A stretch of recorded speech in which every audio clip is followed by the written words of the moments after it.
Hello, Chris Godinez, licensed professional counselor, also the host of We Need to Talk on every Sunday at noon, and then I post these videos when I have time. Dear Lord.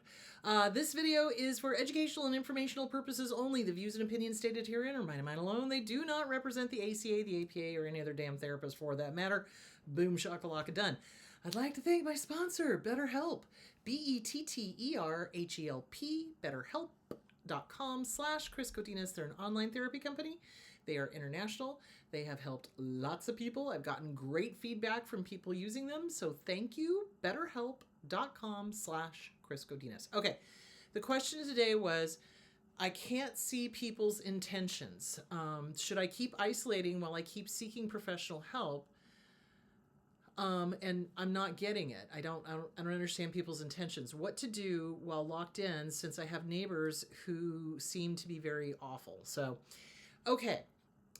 I would say work with your therapist on deal breakers. What behaviors are deal breakers? Okay. And it's kind of hard to suss out the difference between what people say and how people behave, because we've been trained by our abusers to listen to the words. No, what we should be doing is looking at the actions. So you want to have a list of deal breakers. What are behaviors? What are things that you absolutely should not put up with? And what should be clues to you that there may be bad intentions going on? So I would say definitely work with your therapist on that. Work on self-esteem. Okay, the Self-Esteem Workbook by Glenn Schiraldi. Because the more you know who you are, and of course there can be, there's autism. It's hard to sometimes suss out the intentions of other people if you have autism. Sometimes people with ADHD have a hard time sussing out the intentions of other people because their brain is just going so fast. It's hard to kind of catch the nuances. So you want to definitely think about how you want to be treated.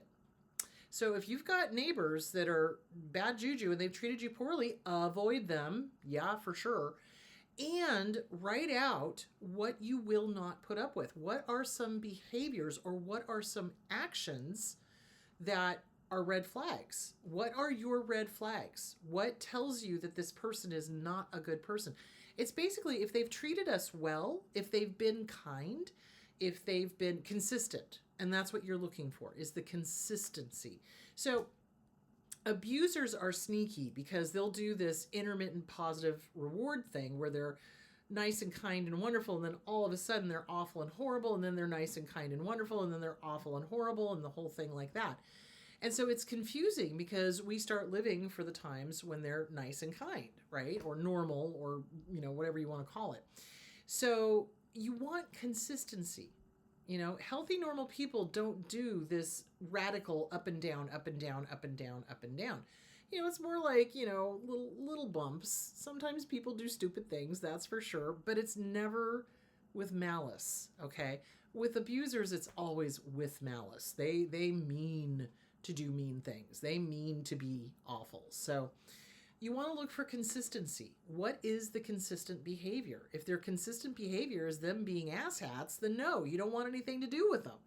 If their consistent behavior is generally kind and helpful, okay, then that person is probably safe. But if they're like up, down, up, down, up, down, up, down, that's no, that's a red flag. So work with your therapist. Have that therapist help you recognize what are healthy behaviors and what are unsafe, unhealthy behaviors. And I think that's the thing. When do you feel safe? Who do you feel safe around? What are their characteristics? What are the characteristics of the people you feel safe around and have been proven to be safe to you? So that's what you're looking for. You're looking for consistency. You're looking for truth telling. You're looking for honesty, openness, kindness, compassion, empathy, getting where you're coming from. Those are things that you're looking for. Intentions can be hidden. And narcissists hide them all the time. Absolutely. Abusers hide them all the time.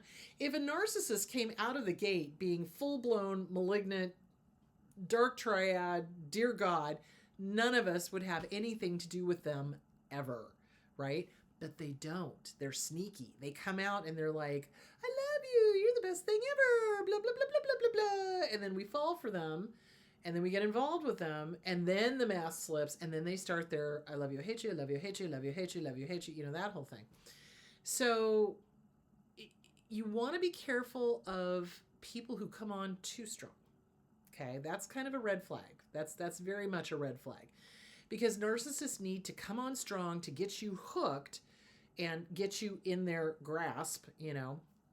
So they'll want to see you every single day when they've just met you. That's not normal, guys. Once a week, maybe, you know, when you're dating.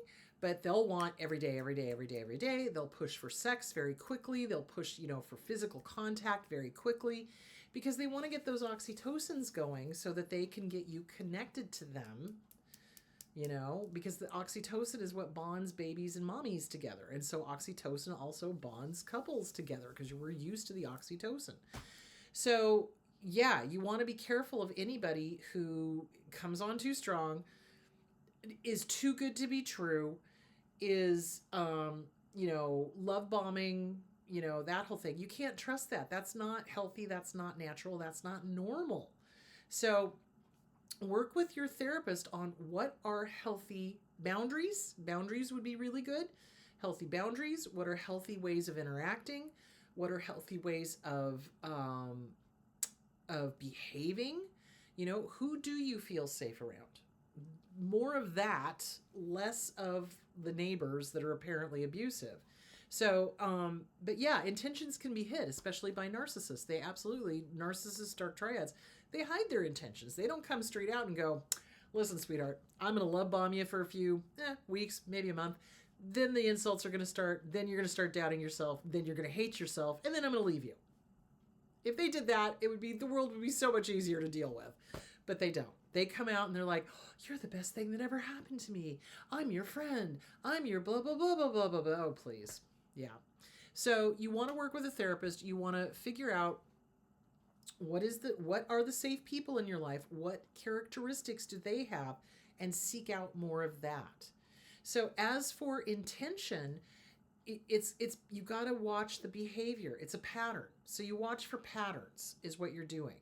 So if the pattern is consistent and they're good consistently, then that probably means that they're safe. If they're up and down, up and down, up and down, it probably means they're not. So people with bad intentions, they don't come out and say that they have bad intentions. They pretend to be, you know, kind and whatever, but then their mask slips and it shows, you know, and sometimes we don't know until it's too late. Absolutely. You know, I've been in situations where this is in the past, dealing with somebody that I thought was one way and it turned out they were another. And it was like, damn, wow, okay. You know, but then once they showed me who they were, I was like, and we're done. Bye-bye. You know what I mean? So, yeah. So anyway, so there that is. So yeah, get with your therapist, have them work with you on what are the consistent behaviors? What are green flags? What are behaviors and ways of being that are safe? Look for that. And you're not always going to be a mind reader. You're not. You know, really crazy psychopaths are really good at hiding what their true intention is. And a lot of times it's just a gut instinct, you know. It's just a gut instinct kind of going, this person, they're throwing off vibes that scream serial killer to me. Thank you very much. Do you see where I'm going with that? So, yeah. So you got to trust your gut. You got to work out what behaviors are safe, who represents safety to you, what are their behaviors like, etc. Work with your therapist. Do you have to isolate? No, but you do have to be exceedingly careful. And if you come across people like the neighbors who are horrible people, you avoid them. You just avoid them. And you don't automatically let everybody in. You have your guard up until you feel comfortable with your gut instinct and with your red flags and your green flags, with your boundary breakers, you know, your deal breakers, and with your, okay, this person is safe because they have all of these characteristics. So you just be guarded. You just be guarded. It doesn't mean isolate. It does mean be on guard, because predators be predating. They're predators. They're going to look for who they think is an easy target. Don't make yourself an easy target. You know, and the way you do that is to not let them in immediately. You can be around people, but you don't want to let them into your inner thoughts, your inner sanctum, your inner, you know, whatever, because they'll use it against you if they are a predator. So anyway, I hope that answered that question. All right, this Sunday we're going to be talking about adult children that have become abusive. So a little bit of parental alienation, all of that sort of stuff. All right, and I will see you on the next video. Bye.